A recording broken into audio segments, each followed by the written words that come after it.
Amém, irmãos? Amém. Esfriou? Gripou? Mas amém.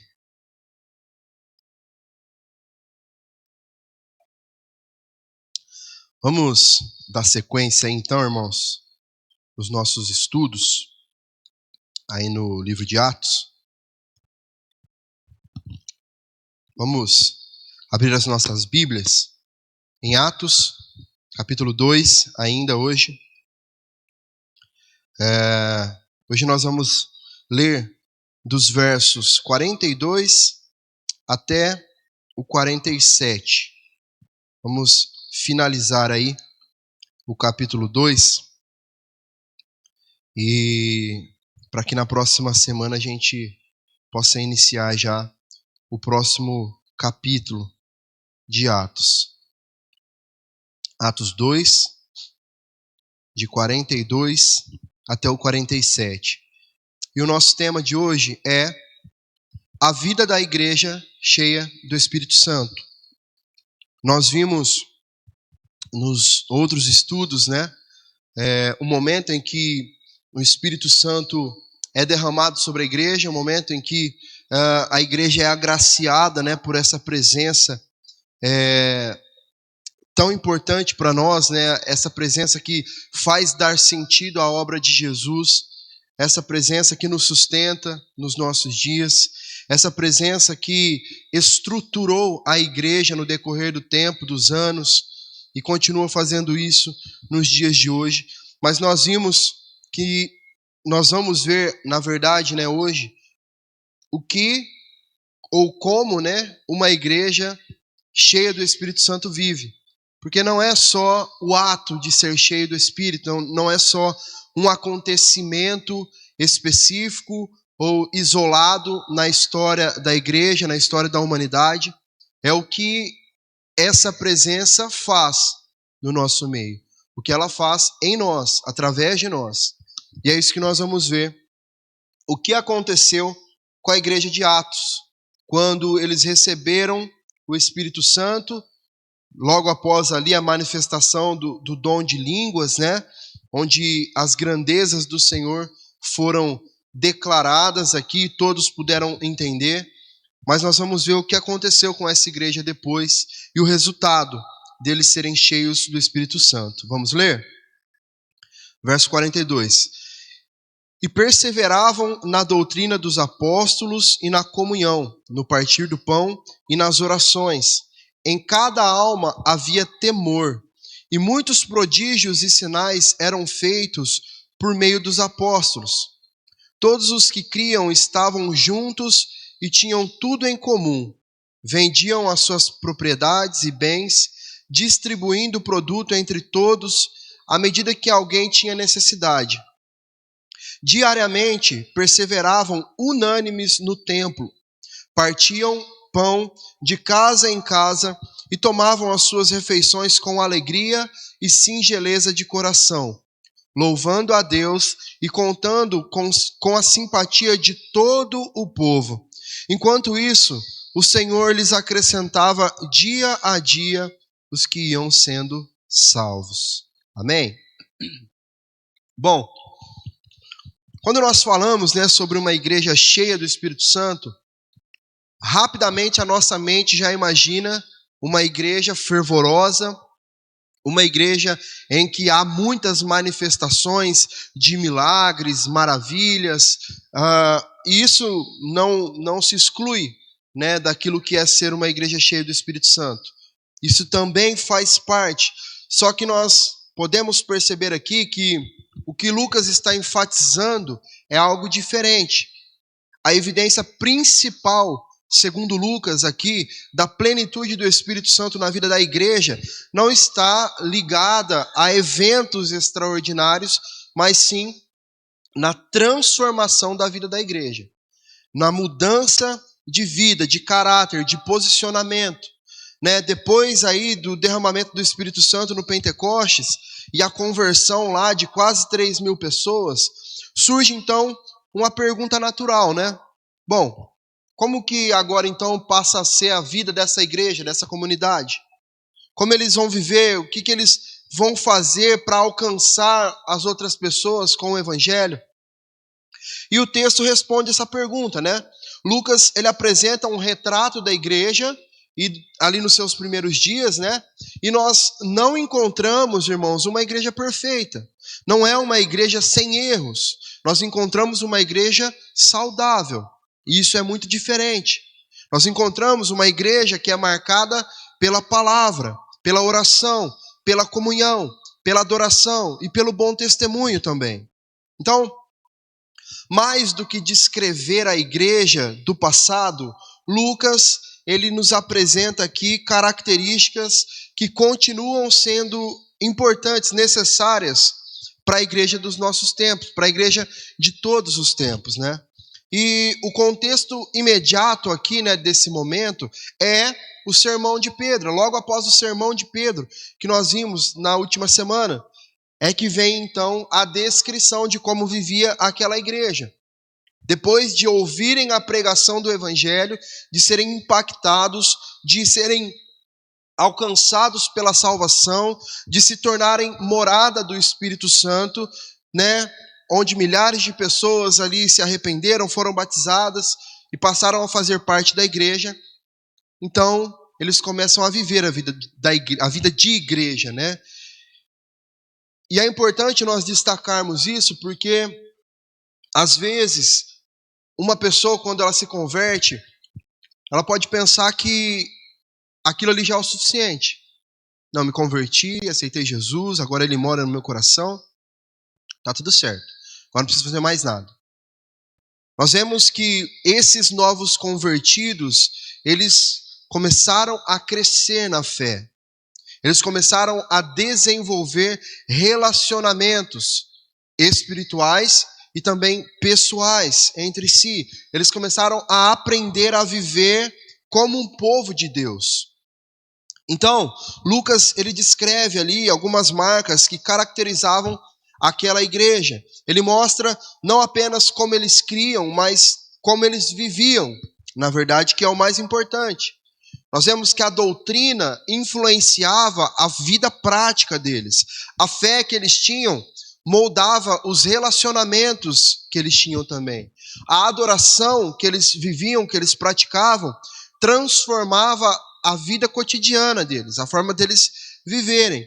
E aí nesse texto nós podemos encontrar alguns retratos do que deve ser, do que é a igreja do Novo Testamento. Em primeiro lugar, através aí da primeira parte do versículo 42, nós podemos ver que uma igreja cheia do Espírito Santo é uma igreja que persevera na palavra. O versículo diz: e perseveravam na doutrina dos apóstolos. Então a primeira característica que Lucas destaca não é um milagre, não é uma emoção, não é um sentimento momentâneo, nada disso. O que ele destaca é que aquelas pessoas, aquela igreja, perseveravam na doutrina dos apóstolos. Eles tinham um compromisso com a verdade, com as escrituras, com a palavra. Aqueles novos convertidos, eles entenderam que a vida cristã, ela não poderia mais ser construída sobre sentimentos passageiros, sobre o sentimento deles, né? Sobre aquilo que eles sentiam, mas eles precisavam aprender, eles precisavam crescer, eles precisavam conhecer essa verdade revelada pelo Senhor. Essa expressão perseveravam indica constância.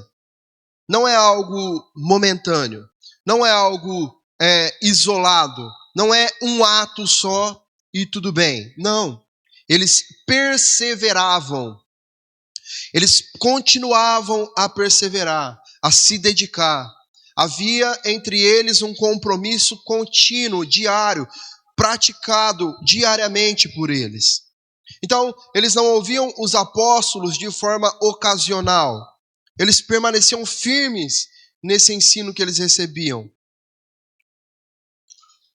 A doutrina dos apóstolos aqui, no caso, era o ensino autorizado por Jesus e transmitido à igreja.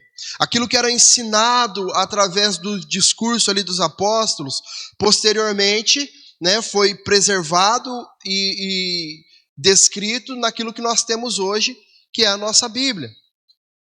O discurso, a mensagem dos apóstolos foi revelada na palavra de Deus, é uma revelação do próprio Deus e foi transcrito nas Escrituras para que nós pudéssemos viver hoje.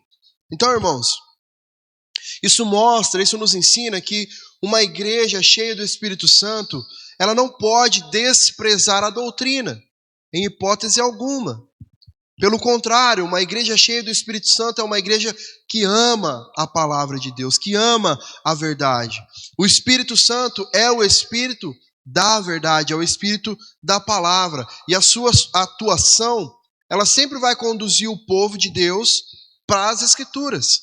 Não tem como uma pessoa falar que o Espírito Santo mostrou algo a ela, revelou algo a ela, que vá contra as Escrituras, que vá no sentido oposto da Bíblia. Isso não existe. Então, uma igreja ela pode ser uma igreja já estruturada, com eventos, com programações, com uma rotina já bem estabelecida, com uma liturgia, mas ainda assim ela pode perder o seu compromisso com a palavra. E se ela perder o seu compromisso com a palavra, ela perde o seu fundamento. E não se engane, irmãos, porque igrejas assim também crescem.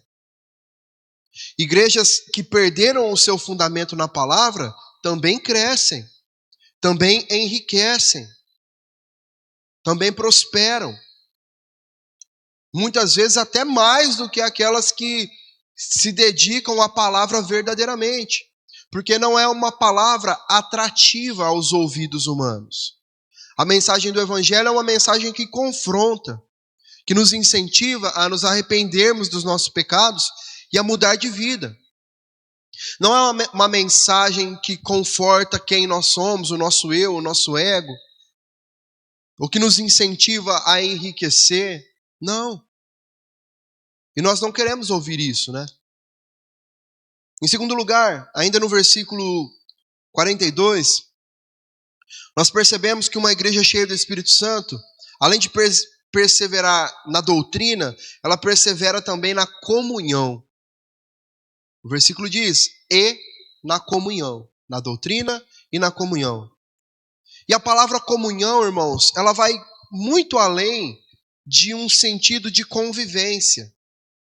Comunhão não é só quando nós combinamos alguma coisa para fazer juntos, quando a gente marca um almoço entre os irmãos, quando a gente marca um churrasco aí entre os homens, quando as mulheres marcam aí uma tarde juntas.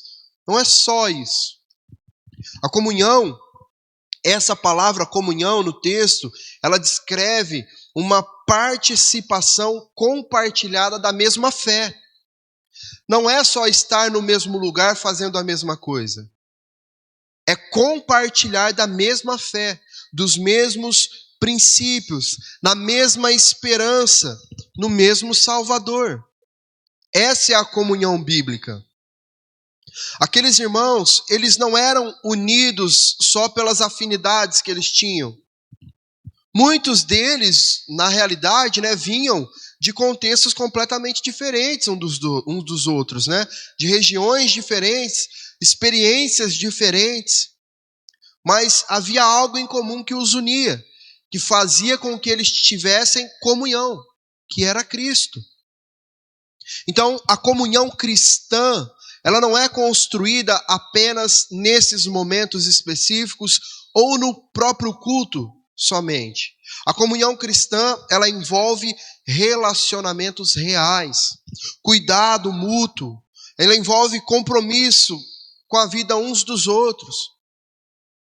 Onde o Espírito Santo atua, irmãos, as barreiras são derrubadas, os relacionamentos são restaurados, a unidade da igreja ela é fortalecida.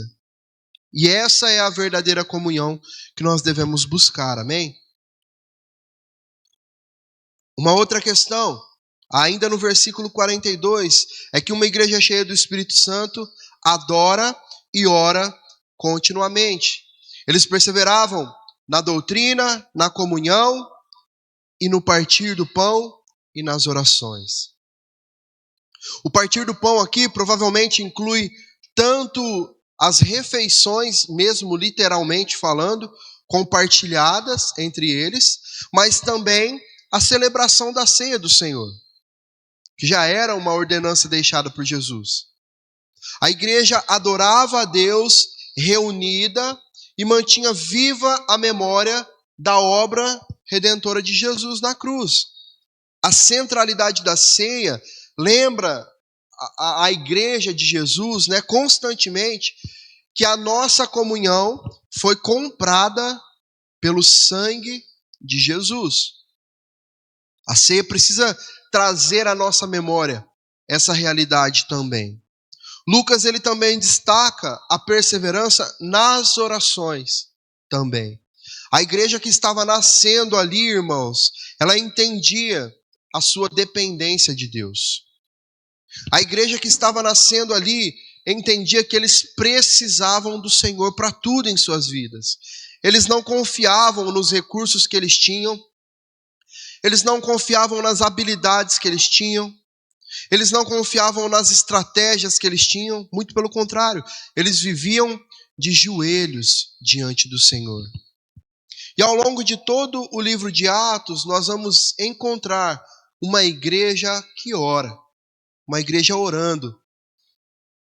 É uma igreja que ora antes das decisões, uma igreja que ora durante as perseguições, em meio às crises, diante dos desafios missionários, evangelísticos. Uma igreja cheia do Espírito, irmãos. Ela não apenas acredita na oração, ela ora. Porque uma coisa é nós acreditarmos na oração, outra coisa é nós orarmos. Uma coisa é nós acreditarmos na palavra, outra coisa é nós meditarmos na palavra, estudarmos a palavra. Então, uma igreja cheia do Espírito Santo, ela não só ensina que a oração é importante, ela busca ao Senhor em oração. Uma outra coisa é que uma igreja cheia do Espírito vive em reverência diante de Deus. O verso 43 diz que em cada alma havia temor. E veja, como nós sempre falamos, né? Temor ao Senhor não é medo. Se trata de reverência, de respeito, de consciência da santidade de Deus. Irmão, se nós vivermos as nossas vidas no ordinário, no nosso dia a dia, tendo a consciência da santidade de Deus, da santidade do Espírito que habita em nós, a nossa maneira de viver será completamente diferente. A nossa maneira de nos comunicarmos, a nossa maneira de nos relacionarmos, a nossa maneira de planejar a vida, a nossa maneira de falar, a nossa maneira de vestir, tudo isso será diferente. A igreja de Jerusalém entendia que eles estavam lidando com o Deus vivo. Havia admiração, havia humildade, havia um senso profundo da presença de Deus entre eles. Irmãos, existe um grande risco e uma facilidade muito grande também de nós banalizarmos o sagrado, aquilo que é santo. Nós nos acostumamos tanto com a linguagem religiosa que nós perdemos a noção da essência do que representa a presença de Deus. É por isso que muitas vezes nós chegamos para cultuar alguns minutos antes e nós ficamos aqui falando como se não houvesse amanhã, falando como se nós estivéssemos em um lugar qualquer, gritando, falando alto e sem prestar atenção em nada, em ninguém.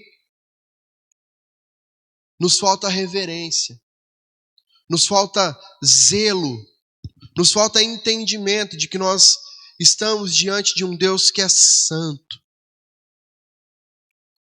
E quando o Espírito Santo atua, irmãos, ele não produz só alegria, ele produz também reverência.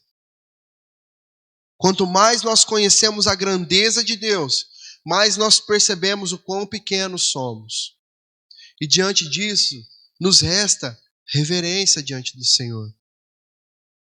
Lucas ele também registra que muitos sinais e prodígios eram realizados por meio dos apóstolos. E esses milagres, irmãos, eles servem para confirmar a autenticidade da mensagem, da palavra dos apóstolos. Assim como Jesus fazia ali muitos milagres, né, para confirmar ali o poder daquilo que ele estava falando, a seriedade daquilo que ele estava falando, os apóstolos também deram continuidade a isso. Eles demonstravam o poder de Deus agindo no meio deles. Uma outra coisa, nos versículos 44 e 45, nós aprendemos que uma igreja cheia do Espírito pratica generosidade e cuidado mútuo. Diz assim o texto: todos os que criam estavam juntos e tinham tudo em comum. Vendiam as suas propriedades e bens, distribuindo o produto entre todos, à medida que alguém tinha necessidade. Irmãos, isso aqui é surreal. Nós não conseguimos nos imaginar vendendo aquilo que nós conquistamos com tanto suor, com tanto trabalho, para dividir com aqueles que necessitam. É difícil. Não significa que você tem que sair daqui vendendo tudo tuas coisas, não. O crente também, a igreja, precisa entender que ela precisa trabalhar, precisa realizar, nós precisamos ser os melhores naquilo que nós fazemos, precisamos nos capacitar para sempre conseguir algo a mais. Mas muitos no nosso meio não conseguem por algum motivo. Seja por falta de saúde, seja por falta de conhecimento. Nós precisamos nos compadecer, porque o amor cristão produz uma vida de generosidade. Não é só sobre ter, sobre ganhar. E infelizmente, irmãos, é o que nós mais vemos acontecer no meio da igreja.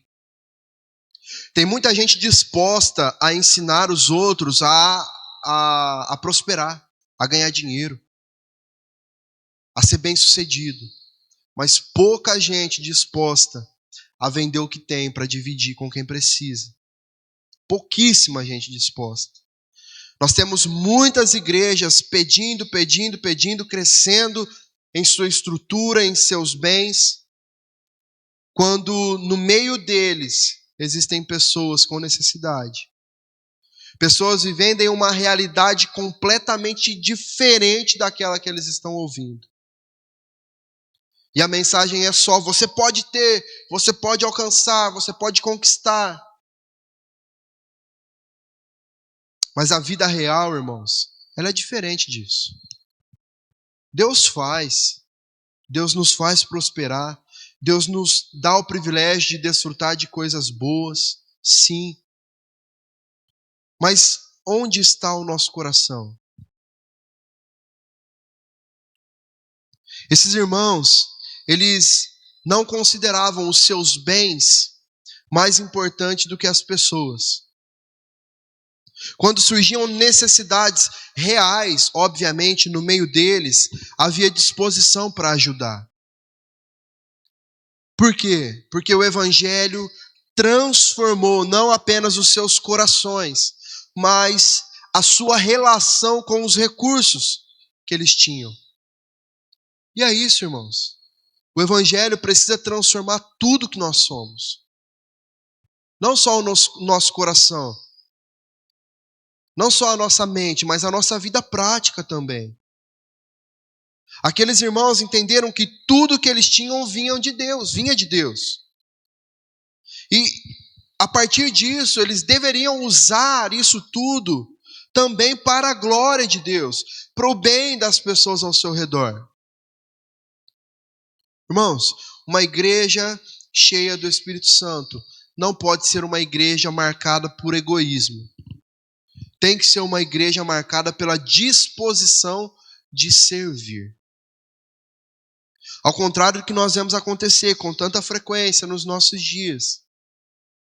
A igreja que está verdadeiramente cheia do Espírito Santo não deve viver uma vida obcecada e preocupada com o que ela pode receber, mas sim, irmãos, em como ela deve dar, ajudar, entregar as pessoas ao seu redor.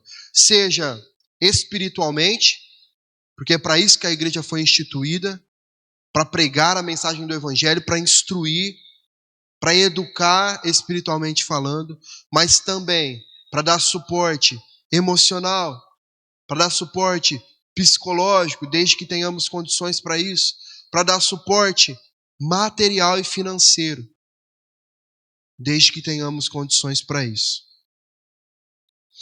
E veja, irmãos, não é só aqui, poderia sim ter algumas pessoas bem-sucedidas, com dinheiro e tudo mais, mas você pode ter certeza absoluta que a grande maioria desse povo aqui era gente simples.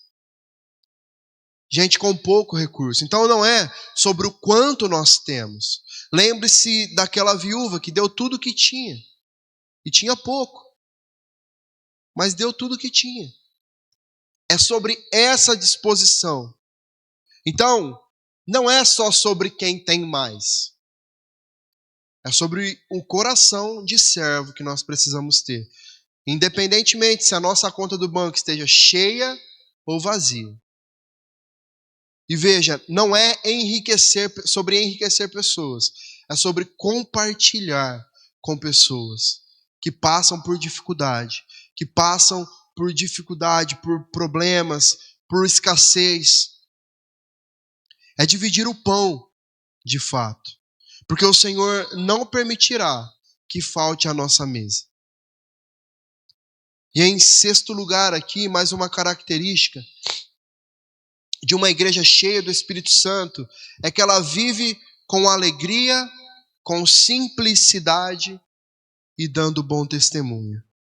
Verso 46 diz: diariamente perseveravam unânimes no templo. Irmãos, a comunhão daquela igreja não acontecia só uma vez por semana. Havia constância, havia proximidade entre eles. Eles se reuniam no templo para adorar e também nas casas ali para compartilhar refeições, para fortalecer os relacionamentos. O texto destaca que eles faziam isso com alegria, com simplicidade, com singeleza de coração. Isso nos mostra, irmãos, que havia sinceridade na maneira de viver desses irmãos. A vida cristã não pode, não deve, não é um peso. É um privilégio que nós temos. Nós somos privilegiados por sermos igreja do Senhor. E a alegria daquela igreja, irmãos, estava fundamentada na obra de Deus. Não nos recursos, não no quão bem eles viviam, mas na presença, na obra de Jesus. E o resultado desse estilo de vida era um testemunho poderoso diante da sociedade. E essa forma de viver desses irmãos fazia com que, como diz no verso 47, que eles contassem com a simpatia de todo o povo. Irmãos, o crente não pode ser chato. O chato da história. O desmancha rodinha, sabe? Aquele que ninguém quer estar perto. Aquele que ninguém suporta. Ou aquele que não é exemplo de nada para ninguém. Nós não podemos ser esse tipo de pessoa, irmãos. O texto diz que a igreja contava com a simpatia do povo. A igreja impactava aquela cidade, aquela sociedade, não apenas pelo que ela pregava, mas pela maneira como ela vivia. claro que no meio deles, com certeza, existia aqueles que não concordavam com o discurso. Mas havia respeito. Havia a simpatia do povo.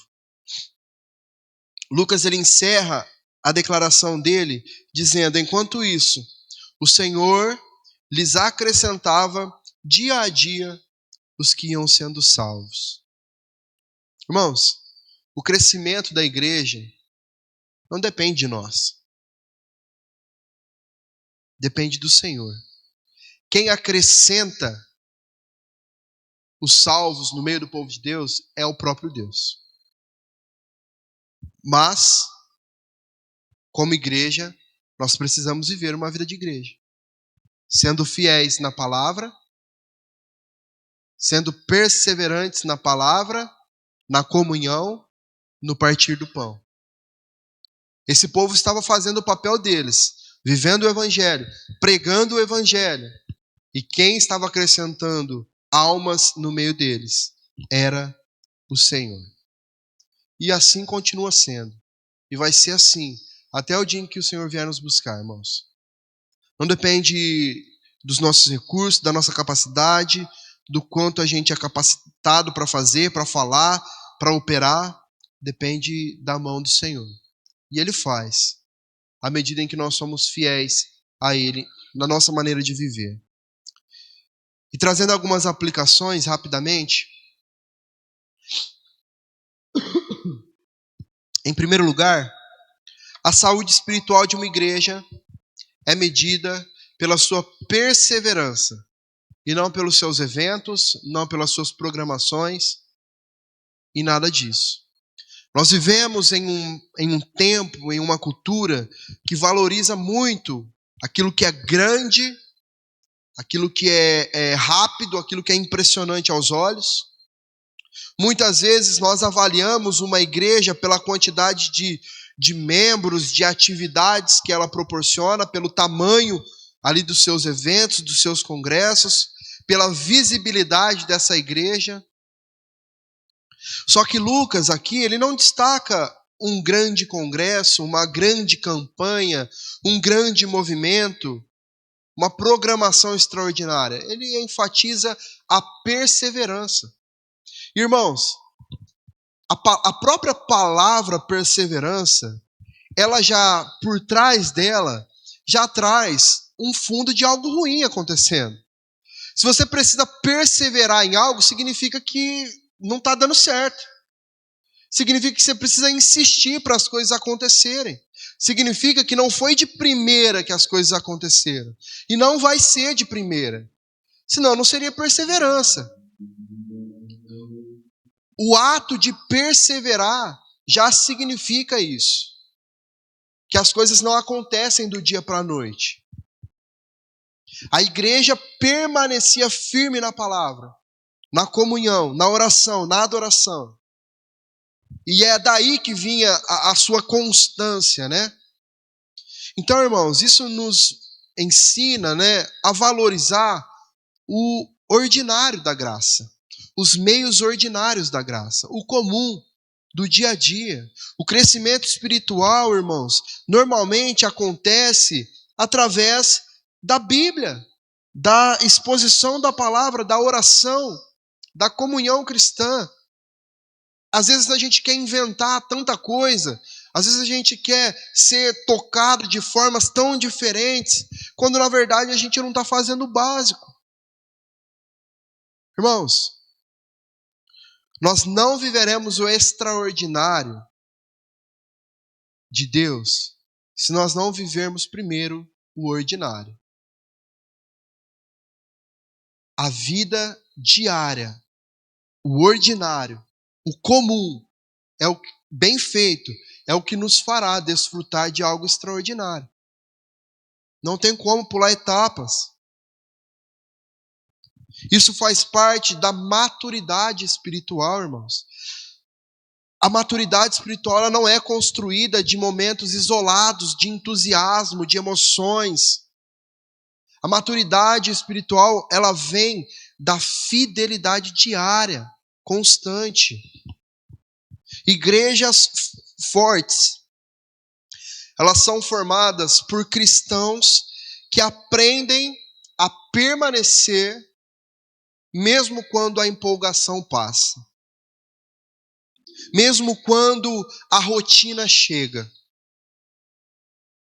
O ser humano, às vezes ele precisa, de algo diferente para que ele se sinta atraído, para que a sua atenção fique presa ali, para que ele consiga prestar atenção. Muitos pregadores usam recursos para isso, e não é de todo ruim. Mas nós precisamos, irmãos, nos satisfazer daquilo que é essencial para a nossa vida cristã. Nós precisamos estar satisfeitos na palavra. Nós precisamos nos satisfazer em viver uma vida de oração diária em nossas casas. Nós precisamos nos satisfazer em passar pelas tribulações deste mundo, com a consciência de que Deus está no controle, porque Ele é soberano sobre todas as coisas. Nós não podemos mais viver as nossas vidas de fé, esperando aquilo que alguém tem para nos entregar. Aquilo que alguém vai vir me revelar. Em segundo lugar, a maneira como nós tratamos os nossos irmãos revela o quanto nós compreendemos do Evangelho. Os crentes de Jerusalém, eles demonstravam amor, mas de forma prática, não só em seu discurso. Eles não apenas falavam sobre unidade, eles viviam em unidade. Eles não apenas defendiam comunhão, eles se sacrificavam uns pelos outros. Isso nos mostra, irmãos, que nós precisamos refletir sobre os nossos relacionamentos dentro da igreja. Porque é possível nós termos um bom conhecimento das Escrituras, uma boa teologia, e ao mesmo tempo nós mantermos um coração frio e distante dos nossos irmãos. É possível defender a verdade e mesmo assim negligenciar pessoas. O Evangelho nos ensina que nós fomos reconciliados não apenas com Deus, mas também uns com os outros. Aqueles que receberam graça são chamados agora a demonstrar graça. Aqueles que foram amados por Cristo são chamados agora a demonstrar amor ao próximo. Aqueles que foram perdoados por Cristo são chamados agora a perdoar como Cristo perdoou. Então, uma igreja saudável não é formada apenas por membros que frequentam o mesmo culto, mas por pessoas que aprendem a carregar os fardos umas das outras, que aprendem a celebrar e a caminhar juntas em direção a Cristo. E em último lugar, o testemunho mais poderoso da igreja continua sendo o testemunho de uma vida transformada pelo Evangelho. A igreja de Jerusalém, como nós vimos, contava com a simpatia de todo o povo. Como eu disse, não significa que todos concordavam com a mensagem que eles pregavam, mas que era impossível olhar para aquelas pessoas e ignorar a transformação que havia ocorrido na vida daqueles cristãos. A maneira como eles viviam. A sociedade observava a alegria, a generosidade, a unidade, o amor que aquela igreja transmitia. E aí, irmãos, a credibilidade da mensagem era reforçada pela coerência da vida deles. É aquela história, Pregue o evangelho, mas, e se preciso, se necessário for, use as palavras. Porque quando nós vivermos o evangelho, vai ficar muito mais fácil de pregar o evangelho. Porque a mensagem ela passa a ter mais sentido no ouvido das pessoas. Irmãos, nós vivemos em um tempo onde talvez nunca se desconfiou tanto das instituições religiosas. Ao mesmo tempo em que a igreja evangélica cresce a cada dia mais numericamente falando, talvez nós estejamos vivendo um tempo em que a igreja tenha menos credibilidade. É uma igreja que se envolveu demasiadamente com a política. Falando de Brasil, vamos falar do Brasil só. Uma igreja politizada totalmente. Uma igreja que se envolve constantemente em diversas polêmicas, diversos escândalos. Por isso, irmãos, o testemunho pessoal de cada um de nós se torna cada vez mais importante, mais crucial. As pessoas observam como nós tratamos a nossa família, como nós lidamos com o dinheiro, como nós reagimos às dificuldades, como nós nos relacionamos uns com os outros. As pessoas observam. Irmãos, hoje em dia, tá tão fácil de ser simpático com alguém, não no sentido de ser fácil lidar com as pessoas, porque isso está cada dia mais difícil, né? Porque as pessoas estão cada vez mais difíceis. Nós, o ser humano, fica cada vez mais difícil de lidar. Mas um simples bom dia, um simples boa tarde, um simples muito obrigado, um simples vá com Deus, um simples bom trabalho, tem o poder de mudar o dia de alguém. E são esses pequenos... Não é isso que converte ninguém, tá? Não é isso que eu estou dizendo. Mas são esses pequenos detalhes que farão com que as pessoas olhem diferente para nós. E nem sempre isso vai ser um sentimento que vem de dentro do nosso coração. É uma atitude, é um ato que nós precisamos ter em amor ao próximo, porque nós não sabemos quantas pessoas já maltrataram o caixa do mercado. Quantas pessoas já foram estúpidas e grossas com o caixa da lotérica. Quantas pessoas já trataram de maneira fria e com aspereza o frentista lá no posto. Nós não sabemos. Cabe a nós fazermos a diferença. Entregarmos o mínimo por amor às pessoas ao nosso redor. Quando uma igreja vive de maneira coerente com o evangelho que prega, irmãos, ela se torna uma vitrine da graça. O mundo olha e pode até rejeitar a mensagem, mas não consegue ignorar uma vida genuinamente transformada por Cristo. Porque quando alguém vier te falar, nossa, você é diferente, né, de todo mundo que passou aqui, ninguém me deu bom dia hoje, você me deu. Você é diferente. Nossa, ninguém desejou para mim um bom trabalho, você me deseja toda vez. É porque é Cristo que habita em mim. É aí que o evangelho vai entrar. Nesses detalhes. Não sou eu, é Cristo. Cristo que me transformou. É o Espírito Santo que habita em mim, que me faz ser um pouco diferente. Não sou melhor que ninguém.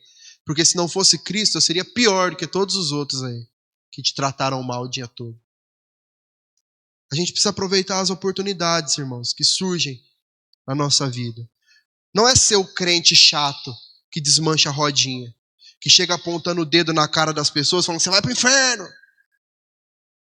Não é por aí.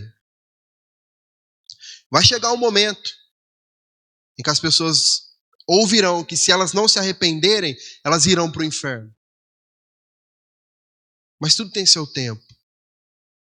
Sua maneira de ser, de estar. Então, irmãos, Esse texto nos apresenta uma igreja cheia do Espírito Santo, mas, acima de tudo, nos apresenta uma igreja centrada em Cristo. Aqueles irmãos, eles perseveravam na doutrina porque Cristo havia dito, porque Cristo ensinou.